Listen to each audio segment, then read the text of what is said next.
The conference room smelled like ozone and expensive unearned confidence. It was one of those fishbowl rooms, all glass and brushed aluminum, designed to make everyone inside feel exposed and everyone outside feel excluded. At the head of the table sat Trevor.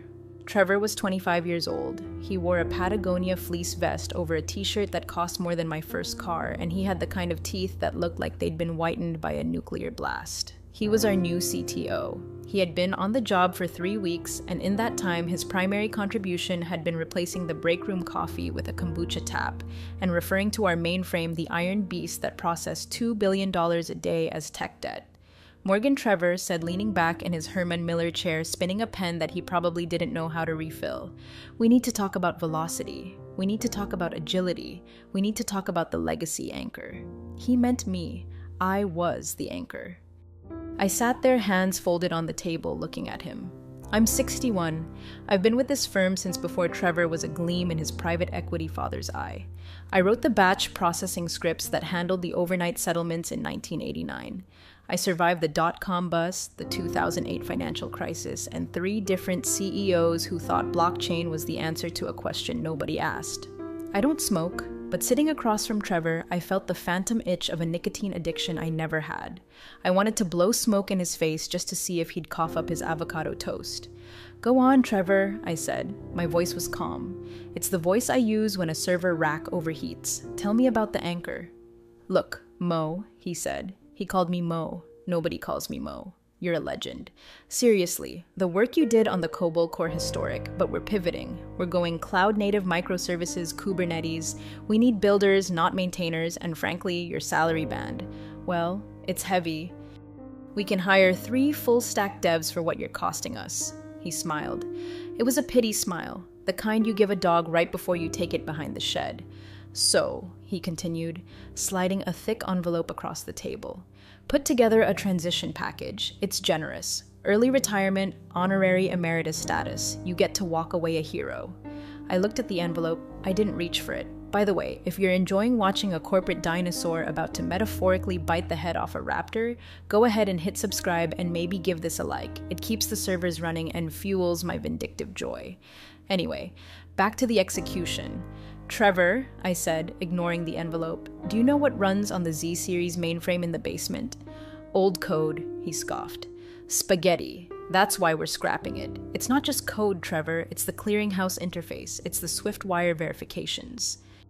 It's the biometric security protocol that adheres to the federal banking regulations regarding high-value transaction limits. You know, the laws that keep the SEC from turning this building into a crater." He waved a hand dismissively. "We've got consultants for that. Apex is sending a squad on Monday. They'll scrape the logic, refactor it into Python, and we'll be live on AWS by Q3. I almost laughed. I really did. The sheer, unadulterated hubris was almost beautiful, like watching a drunk man try to juggle chainsaws. Apex. He thought a team of 22-year-old consultants who learned coding from YouTube tutorials could parse 30 years of assembly language and JCL scripting in a weekend. "So, effective immediately?" I asked. "Effective immediately," Trevor nodded. "We need your badge and your laptop. Security will escort you out. Standard protocol, nothing personal." I stood up. My knees popped. A sound like a dry twig snapping in a dead forest. I smoothed out my skirt. I didn't look at the envelope. I reached into my purse and pulled out my ID badge, the chipped plastic card that had been my passport to the inner sanctum for 4 decades. I placed it on the table, then I reached into my pocket and pulled out my RSA hardware token, the little fob with the changing numbers. I placed it next to the badge. "Is that everything?" Trevor asked, eyeing my purse as if I might be stealing staplers. "That's everything the company owns," I said. "I didn't mention the other thing, the thing they couldn't take. The thing that wasn't in my purse, but in the ridges of my thumb and the unique pattern of my iris, the biometric hash stored in the deepest, darkest read-only sector of the mainframe security kernel. The hash that I had hard-coded into the system 10 years ago after a Russian botnet tried to brute force our admin accounts. The hash that required my physical presence to authorize any changes to the core settlement logic. Trevor didn't know about it. Why would he? He'd never read the documentation. He probably thought documentation was a Netflix genre. "Good luck, Trevor," I said. "You're going to need it. We make our own luck." He grinned, tapping his temple. "Disrupt or die, right?" Something like that, I said. I walked out of the conference room. I walked past the open plan office where the junior developers sat on beanbag chairs wearing noise-canceling headphones, typing code that would likely break the moment it touched real data. I walked to the elevator. I didn't look back. The security guard, an old-timer named Derek, looked surprised to see me with a cardboard box. "Everything okay, Miss Reyes?" "Fine, Derek," I said. "Just upgrading my operating system." I walked out into the Carolina sunshine. It was gray and industrial, smelling of exhaust and wet pavement. It smelled like freedom. I got into my 2014 Honda Accord. I didn't cry. I didn't scream. I adjusted the rearview mirror and checked my lipstick. Disrupt or die, I whispered to myself. I put the car in drive. I was going home to water my hydrangeas, and then I was going to wait because I knew exactly how long it takes for a system to realize its heart has been ripped out. About 48 hours. Monday morning was going to be interesting.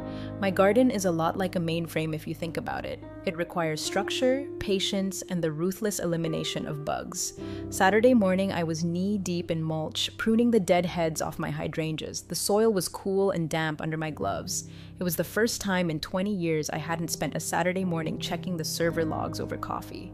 Usually my weekends were punctuated by the phantom buzzing of my phone, alerts, warnings, the heartbeat of the firm.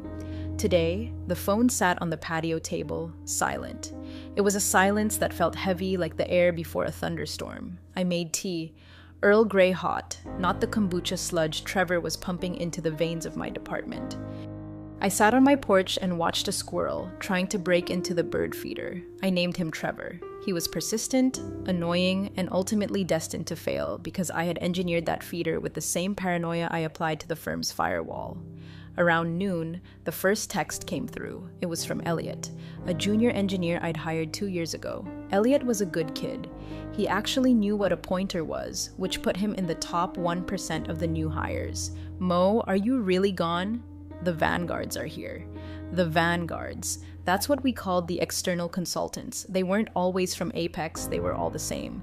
Shiny suits, expensive laptops, and a complete lack of understanding of how a firm actually moves money. They were the locusts of the corporate world. I took a sip of tea and didn't reply. I could picture it perfectly. The conference room would be filled with whiteboards covered in meaningless diagrams, circles, and arrows, synergy written in red marker. They would be talking about decoupling the monolith. They would be looking at my code, millions of lines of COBOL, JCL and CICS transaction definitions, and treating it like toxic waste. They didn't understand that the monolith wasn't just a pile of rocks. It was a load-bearing wall.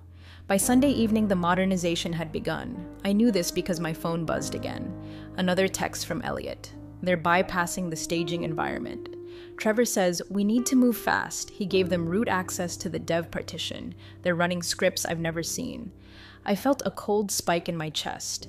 Root access to the dev partition without a staging sandbox. It was the digital equivalent of doing open heart surgery with a chainsaw while riding a unicycle.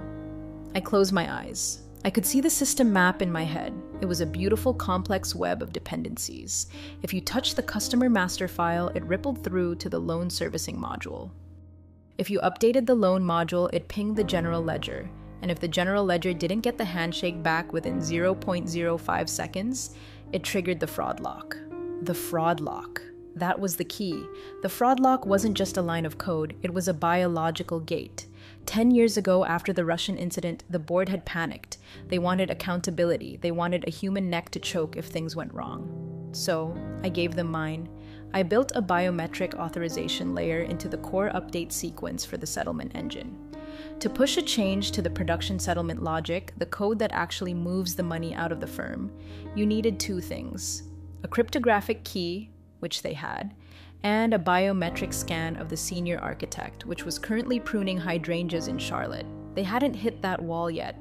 They were still playing in the shallow end, messing with the user interface, changing fonts, moving buttons. They thought they were swimming. They didn't realize they were paddling towards a waterfall. I went inside and cooked a risotto. Stirring rice is meditative. It requires constant attention, just like a batch process. You can't rush it. If you turn the heat up too high, you burn it. If you stop stirring, it glues together. Trevor was the type of cook who would blast the heat, throw in the rice, and walk away to check his Instagram. Monday morning arrived with the grim inevitability of a kernel panic. I woke up at 6 a.m. out of habit. I showered, dressed in my retired lady uniform, yoga pants, and a cashmere sweater, and sat down at my computer. I wasn't logging into the firm's VPN. That would be illegal. But I still had access to the public-facing status page, the one customers see status. All systems operational lies, I whispered to the screen. Knew what was happening inside that building. The consultants were probably high-fiving. They had likely refactored the login screen and pushed it live. Look at us. We're agile. We changed the color of the submit button to disruptive blue. But deep down in the basement in the climate-controlled server room where the air is kept at a crisp 64 degrees, the mainframe was watching. It was seeing these new unfamiliar commands coming down the pipe. It was checking its access control lists. It was looking for a fingerprint that wasn't there. It was waiting. And so was I. I poured another cup of Earl Grey. Elliot, I thought, staring at my phone. Don't do it, kid. Don't try to fix it. Just let it burn. But I knew he wouldn't. He was too young. He still had hope. He still thought competence mattered. He was about to learn the hardest lesson of his career. You can't patch stupid.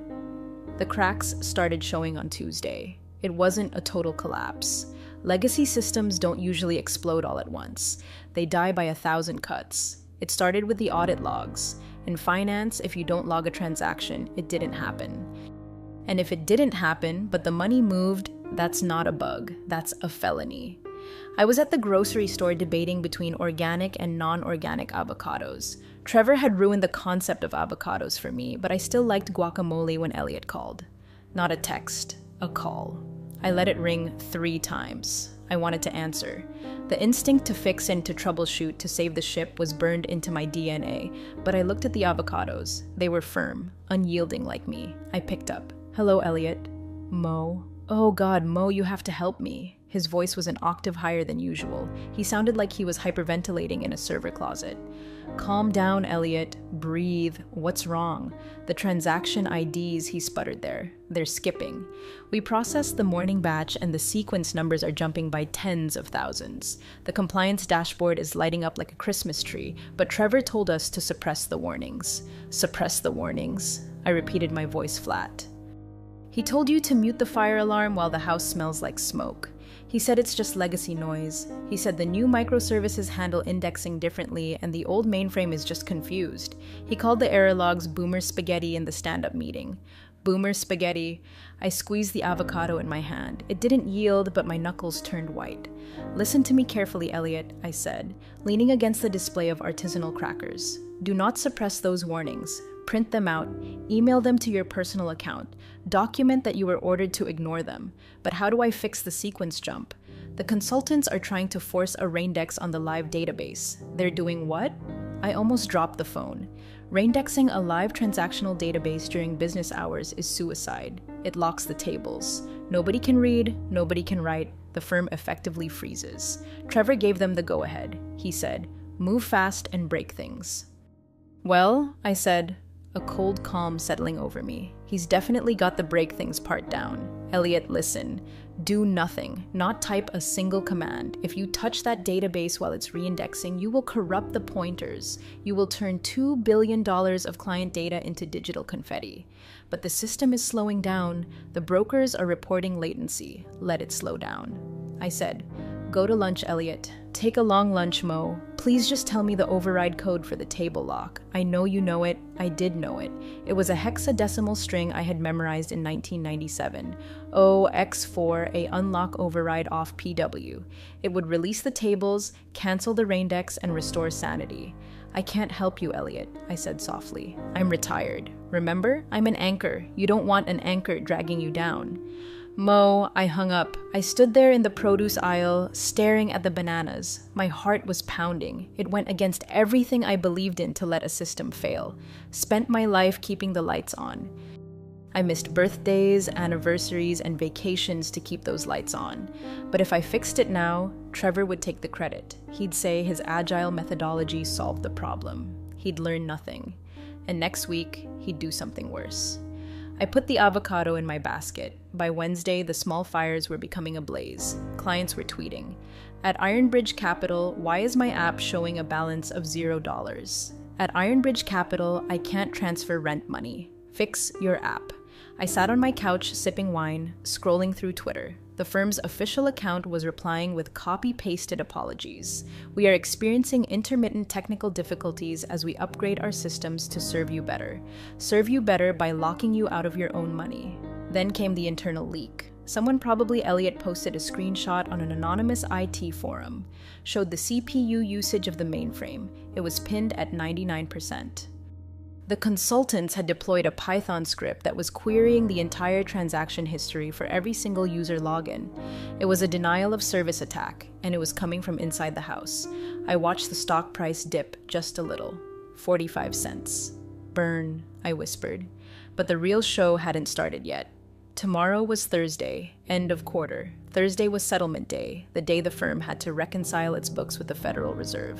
The day massive wire transfers moved between institutions.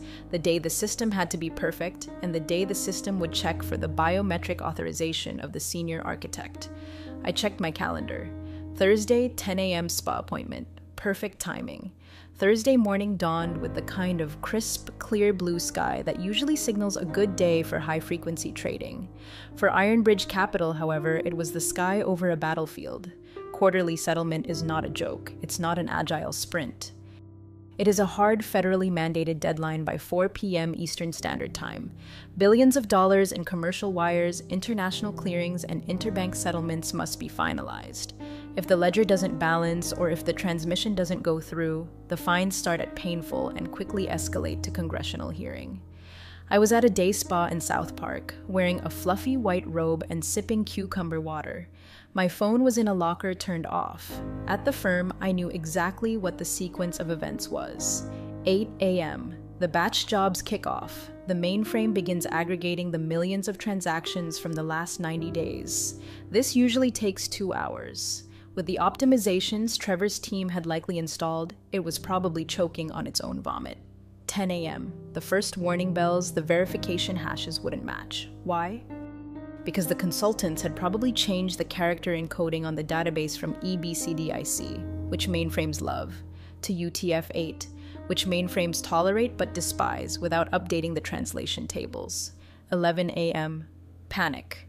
The settlement window opens, wires need to start moving, but the system is locked in a verify loop. At 11:15 a.m., I was getting a hot stone massage. The masseuse, a lovely woman named Vanessa, asked me if my shoulders were tense. "Not anymore, Vanessa," I murmured into the face cradle. Not anymore. Back at the office, Trevor would be screaming. I could hear it. He'd be standing in the Network Operations Center, NOC, his Patagonia vest damp with sweat. Just force it, he'd be yelling, "Override the check. We have to send the file." And that's when they would try it. The emergency override. The emergency override is a function I wrote. It exists for exactly this scenario. When the automated checks fail and a human needs to say, "I have visually verified the data and I authorize this transfer despite the errors." But you can't just click OK on a box like that, not for $2 billion. The command requires elevated privileges. Sysadmin level 5. There was only one level 5 account active. Mine, 12:30 p.m. I walked out of the spa glowing. My skin felt hydrated. My soul felt light. I turned my phone on. It vibrated instantly, and then it kept vibrating. It danced across the bench in the locker room like a possessed object. 47 missed calls, 12 voicemails, 88 texts. I scrolled through them. Trevor, 12:05 p.m. Morgan pickup, Trevor, 12:08 p.m. We have a situation. Trevor, 12:15 p.m. Need password for override. Trevor, 12:20 p.m.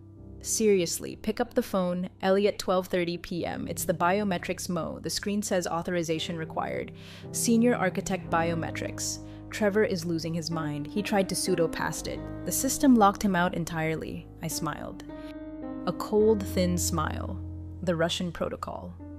When the system detects an unauthorized attempt to bypass the level 5 security check, like say a frantic CTO trying to pseudo-force a settlement, it doesn't just say access denied. It assumes a hostile intrusion. It goes into fortress mode. It locks the file system. It disconnects the external gateways. It freezes the assets. And it displays a single prompt on the main console. Critical security lockdown awaiting biometric verification. User Reyes will time out in 3 hours 59 minutes if the biometric scan isn't received within 4 hours. The system assumes the facility has been compromised. It initiates a hard wipe of the encryption keys. The data remains, but it becomes unreadable without a restore from physical tape backups held in a mountain in Colorado. That recovery takes 3 days. The firm would be dead in 3 days. My phone rang again. It wasn't Trevor this time. The caller ID said Spencer Quinn, chairman of the board. Spencer was 70 years old. He was old money. He didn't know what Kubernetes was, but he knew what fear smelled like. I let it ring 3 times, then I answered. Hello, Spencer. Long time, Morgan. His voice was shaking, not anger. Terror, where are you? I'm in South Park. Just finished a lovely facial. Why the system? It's asking for your thumb. Literally. Trevor says we can't move the money without you. Oh, that I said, checking my nails. That's the fraud prevention protocol. I documented that in 2014. Spencer, page 4002 of the Disaster Recovery Manual. You signed off on it, Morgan. We have 2 hours before the Fed window closes. If we miss the settlement, we are insolvent. We are talking regulatory seizure. That sounds serious, Spencer. Name your price, he snapped. Just come in. Send a helicopter. I don't like helicopters, I said, and I'm retired. I turned in my badge. Remember, Trevor was very specific about the immediate nature of my departure. Morgan, please stop the games. What do you want? I looked at the time. 1 p.m. Plenty of time to drive there if I took I-485. I want a meeting, I said in the boardroom with the full board and Trevor. In 1 hour. Done. Spencer said, just get here. Oh, and Spencer, yes, have security print a visitor pass. I don't have a badge anymore. I hung up. I got into my Honda. I didn't speed. I put on a podcast about gardening. The traffic was light. The world was burning, and I was bringing the only fire extinguisher, but I wasn't going to spray it for free. The drive to the firm usually took 45 minutes. I took my time. I stopped for a coffee, a real one, not the break room sludge. When I pulled into the visitor parking lot, I saw the chaos through the glass facade of the lobby. People were running, actual running in a financial firm. Nobody runs unless there's a gunman or a fire. This was worse. This was a liquidity crisis. I walked to the front desk. Derek, the security guard, was standing there looking pale. He saw me and looked like he wanted to hug me. Miss Reyes, thank God. They've been calling down here every 5 minutes asking if you've arrived. Hello, Derek, I said, handing him my driver's license. Visitor pass, please, he fumbled with the printer. They said to just send you up protocol, Derek, I said gently. Visitor pass, I don't work here. He printed the sticker. It said Morgan Reyes guest. I stuck it on my cashmere sweater right over my heart. The elevator ride to the 40th floor was silent. I watched the numbers tick up. 10, 20, 30. With each floor, the value of my obsolete knowledge compounded. By the time I hit 40, I was probably the most expensive consultant on the Eastern Seaboard. The elevator doors opened directly into the executive suite. The receptionist was gone. The double doors to the boardroom were open. I walked in. The room was a tableau of despair. The long mahogany table was littered with empty water bottles, half-eaten sandwiches, and laptops displaying red graphs. The entire board of directors was there. Spencer Quinn sat at the head looking like he had aged 10 years since our phone call, and there was Trevor. Trevor was standing by the window staring out at the city. His Patagonia vest was unzipped. His hair was messy. He turned when I walked in. His face was gray. The arrogance was gone, replaced by the hollow, haunted look of a man who realizes he has destroyed his own future. Morgan Spencer said, standing up, "Thank you for coming. I didn't sit down. I stood at the end of the table, a handbag over my arm. I didn't come to socialize. Spencer, I heard you had a technical issue. It's the biometric lock," Trevor croaked. His voice was cracked. "We tried to bypass it. We tried to restore from backup, but the latency. You can't restore from backup while the system is in fortress mode," I said, speaking to him like a teacher correcting a slow child. "It encrypts the write heads. Did you not read the README emergency TXT file in the root directory?" Trevor looked down at his shoes. "I didn't see it." "Of course, you didn't." I turned to Spencer. "You have about," I checked my watch, 90 minutes before the Fed window closes. If I don't authenticate by then, the encryption keys wipe. The firm goes dark. Monday morning, the FDIC is putting tape on the doors. "We know," Spencer said. "Fix it, please." I can fix it, I said. It will take me about 30 seconds to scan my thumb and retina. System will recognize the senior architect, unlock the file system, and process the queue. The backlog will clear in about 20 minutes. Then do it, a board member shouted from the back. I can't, I said simply. The room went deadly silent. Why not? Spencer asked. Because the system requires the biometric authorization of an active employee with level 5 clearance. I lied. It didn't actually check employment status. The mainframe didn't talk to HR. They didn't know that I am not an employee. You fired me. If I scan my hand now as a civilian, the system might interpret it as a spoofing attack and accelerate the wipe. Technically, that could happen if I hadn't calibrated the sensitivity, but mostly, I was just twisting the knife. So, we hire you back, Spencer said. Right now, reinstated full salary. No, I said. Trevor looked up. Mo, please, I'm sorry. Okay, I was wrong. The legacy stuff. It's harder than I thought. It's not legacy stuff, Trevor. It's the foundation. You tried to build a penthouse on a foundation you were actively dynamiting. I reached into my bag. I didn't pull out a weapon, but the effect was the same. I pulled out a stapled document. I prepared a contract, I said. It's a consultancy agreement. I slid it down the long table. It hissed across the mahogany and stopped in front of Spencer. Consultancy? Spencer squinted at it. Don't want to be an employee? I said employees can be fired by 25-year-old CTOs who think mainframe is a dirty word. I want to be an external contractor. Independent, irrevocable. Spencer put on his reading glasses. The rate? He choked. Morgan, this is check the math, Spencer. I said, it's a lot less than the fine you'll pay the SEC if that wire doesn't go out in 89 minutes. Spencer looked at the paper, then at the clock, then at Trevor. And one more thing, I said. Look at Clause 4. Spencer read Clause 4. He went pale. He looked at Trevor. Trevor looked confused. What? What is it? Clause 4, Spencer read aloud, his voice flat. The consultant shall report directly to the board of directors. The position of chief technology officer shall be restructured to report to the consultant for all matters regarding core infrastructure. Trevor's eyes widened. You want me to report to you? No, I said. I don't want you to report to me, Trevor. I don't want to talk to you at all. Clause 4 says, you don't touch the mainframe ever. You can play with your apps. You can make the buttons blue, but the adults are talking now. I looked at Spencer. Clock's ticking, Spence. The silence in the boardroom was heavy, broken only by the hum of the HVAC system, another piece of legacy infrastructure they probably ignored until it broke. Spencer stared at the contract. It was a businessman. He understood leverage. He knew he was staring at a hostage note, but the hostage was his own firm. Morgan Spencer started trying to summon some of his old negotiating power.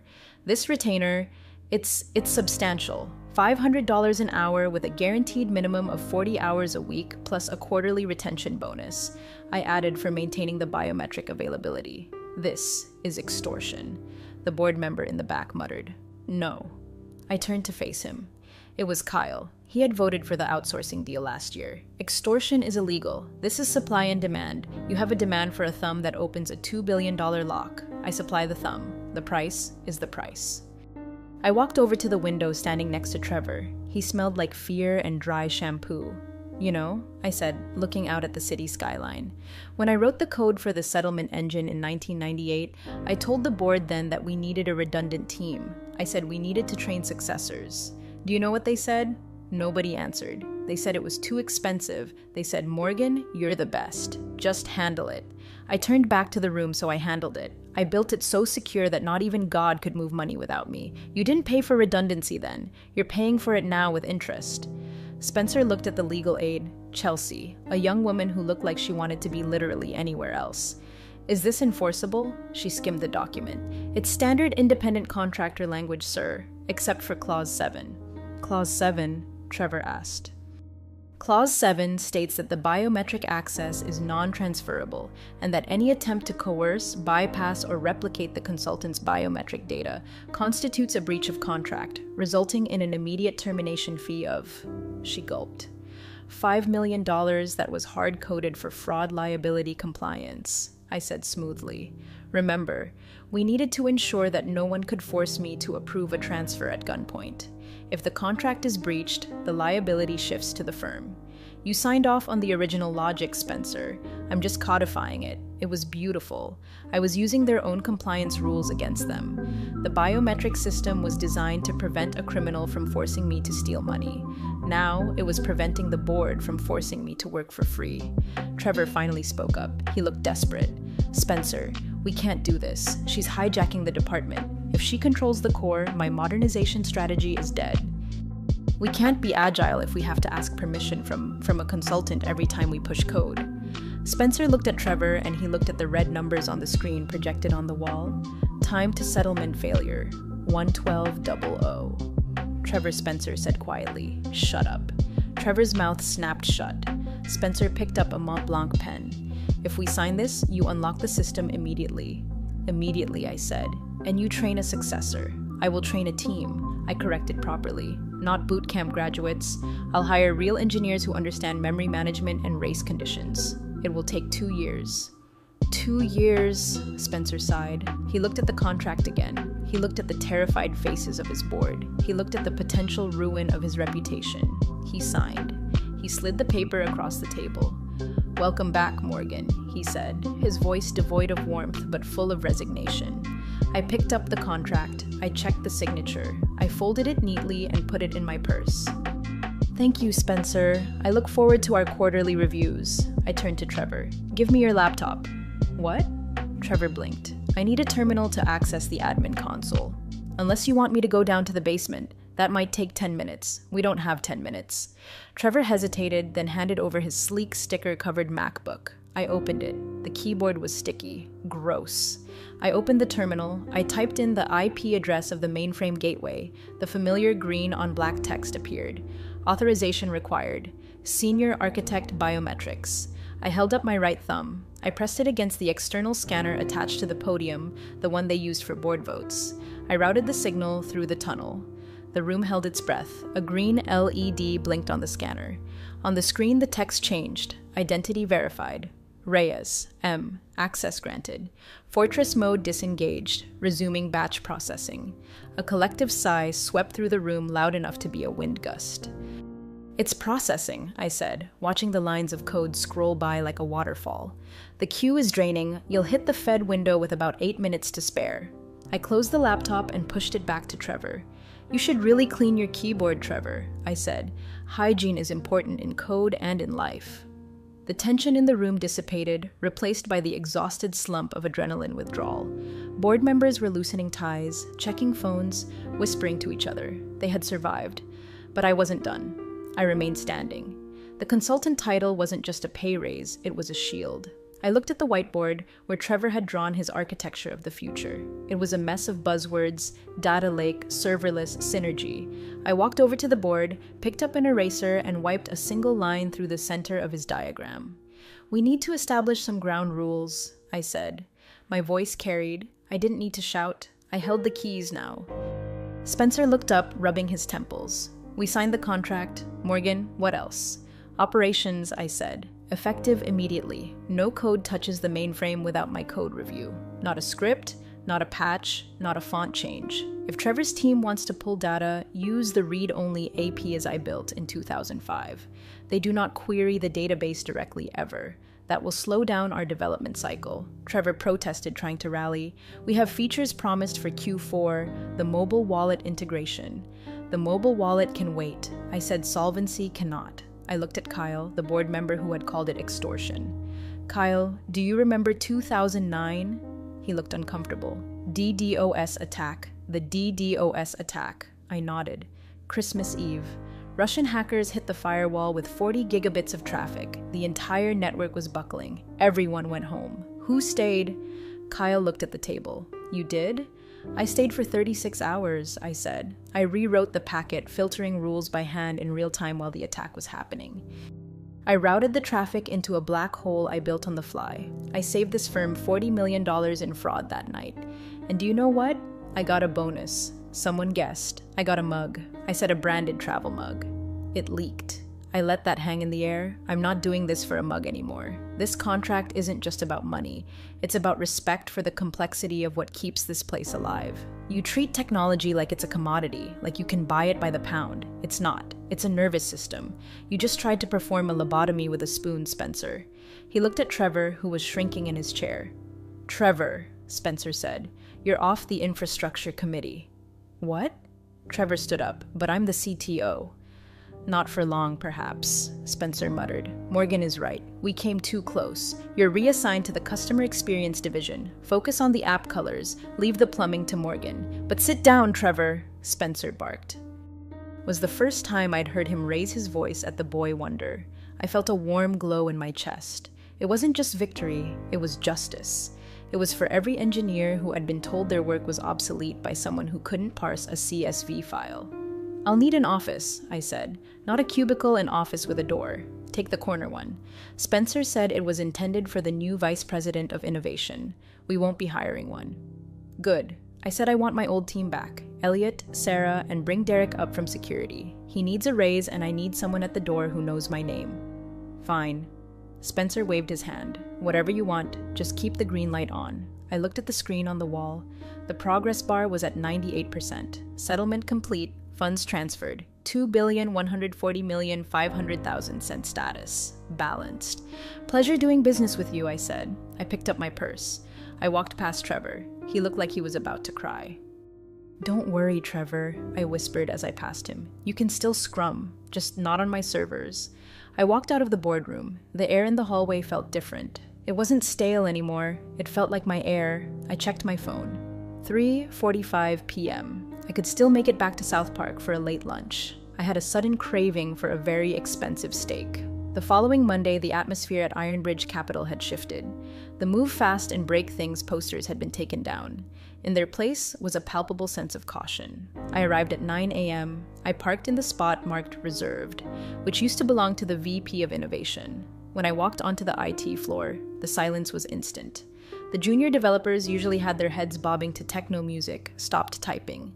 They looked at me with a mix of fear and awe. I wasn't just the old lady from the basement anymore. I was the one who had brought the board to its knees. Trevor was nowhere to be seen. Rumor had it, his office had been moved to the annex building, the one next to the parking garage where the HVAC is loud and the Wi-Fi is spotty. He was now the head of digital aesthetics. He was in charge of fonts, was a fitting purgatory. I walked straight to the network operations center. Elliot was there staring at a monitor. He looked like he hadn't slept in 3 days. Mo, he whispered when he saw me. Is it true you're back? I'm consulting Elliot, I said, putting my bag down on a desk. It pays better, and I don't have to attend HR seminars. He looked at me like I was a superhero. The system, it stabilized immediately after you scanned. What did you do? I authorized the batch, I said, and then I rolled back the consultant's changes. All of them were back on the version 4.2 kernel, but that's the 2018 build. Elliot said exactly. I said it works. We'll upgrade when we have a plan, not a hallucination. I clapped my hands. All right, everyone, listen up. The room of 20-somethings turned to face me. My name is Morgan. I am the senior architect for the last month who have been led to believe that speed is the only metric that matters. That is a lie. In this building, accuracy is the only metric that matters. If you move fast and lose money, you are not a disruptor. You are a liability. I pointed to the main screen, which was now showing a healthy, steady stream of green transaction logs. We are going to do a code review. I announced we are going to go through every single script those consultants left behind. If it doesn't have comments, we delete it. If it doesn't have error handling, we delete it. If it imports a library you didn't vet yourself, we delete it. Am I clear? Yes, ma'am. A chorus of voices replied. It was music to my ears. I spent the rest of the day in the server room. The physical sensation of the cold air, the hum of the fans, the blinking lights. It was comforting. I scanned my thumb to unlock the rack. The beep was a friendly greeting. I found the consultant server. Blade server they had slotted in without proper mounting screws. It was vibrating. I pulled it out. Hot swapped it right out of the chassis. The screen flickered, then stabilized. Garbage collection, I muttered, tossing the blade onto a pile of junk. Elliot came over. Mo, can I ask you something? Shoot. Why did you come back? You had the perfect exit. You could have let it burn. I looked at the server rack. I looked at the cables neatly zip-tied by me years ago. 'Cause I built this, Elliot. I said it's ugly. It's old. It's written in a language nobody speaks anymore, but it feeds families, it pays mortgages, it keeps the lights on for millions of people. You don't burn down a house just because you don't like the wallpaper. Elliot nodded. Can you teach me the real stuff, JCL? VSAM. I smiled. Grab a chair, kid, and get me a tea. Earl Grey, hot. Trevor was gone. The parasites were purged. And for the first time in years, the system was safe. But I wasn't done yet. I had one more message to leave, one final safeguard to ensure that even after I was truly gone, years from now, they would never forget who held the keys. 3 months later, the firm was boring again. Boring is good. Boring means the money is safe. I only came into the office on Tuesdays and Thursdays. Now, the rest of the time, I work from my garden, monitoring the logs on a secure encrypted tablet that the firm paid for. Trevor eventually quit. He pursued other opportunities at a crypto startup that went bankrupt 6 weeks later. I didn't send a card. The board of directors treated me with a terrifying level of respect. When I walked into a meeting, conversations stopped. They knew that the woman in the cashmere sweater held the kill switch for their entire operation. On my final day of the initial restabilization phase, I prepared a document. Wasn't code. It was a binder, thick, heavy, and bound in black leather. I walked into the boardroom. It was empty. I placed the binder in the exact center of the table. The cover read, System Life Cycle and Succession Plan Confidential. Inside, I hadn't just documented the code, I had documented the philosophy. I wrote about the necessity of friction, why systems should be hard to change, why legacy isn't an insult but a testament to survival. And on the last page, I left a little surprise. I had updated the biometric lock. It wasn't just me anymore. I had added a second requirement to authorize a level 5 change. The system now required 1, the biometric scan of the senior consultant, me.